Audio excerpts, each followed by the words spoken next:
जागतिक आरोग्य दिनाचं औचित्य साधून आज जिल्हा न्यायालय, कोल्हापूर जिल्हा विधी सेवा प्राधिकरण यांच्या पुढाकारातून न्यायसंकुलाच्या इमारतीत आज आरोग्य तपासणी शिबिराचं आयोजन करण्यात आलं होतं.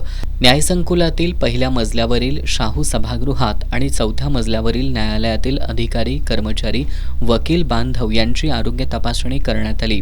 प्रमुख जिल्हा सत्र न्यायाधीश के.पी. अग्रवाल यांच्या मार्गदर्शनाखाली कोल्हापूर महानगरपालिका आरोग्य विभाग, CPR आणि सेवा रुग्णालय कसबा बावडा यांच्या सहकार्यातून घेण्यात आलेल्या आरोग्य शिबिराचा 500हून अधिक जणांनी लाभ घेतल्याचं जिल्हा विधी सेवा प्राधिकरणाच्या सचिव दीपाली डोईफोडे यांनी सांगितलं.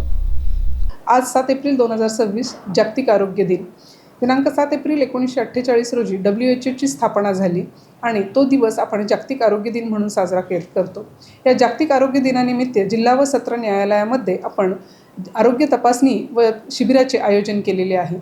त्यानिमित्ताने न्यायिक अधिकारी, न्यायालयीन कर्मचारी आणि सर्व वकील संघ आणि वकील वृंद यांच्यासाठी या कॅम्पचे आयोजन केलेले आहे. त्यामध्ये रक्ताच्या तपासण्या, BPची तपासणी आणि इतर विविध तपासण्या करण्यात आल्या. या शिबिराअंतर्गत जवळपास 400 ते 500 लोकांनी या शिबिरात सहभागींच्या आरोग्य तपासण्या करत त्यांना उपचारांबद्दल मोफत सल्ला देण्यात आला.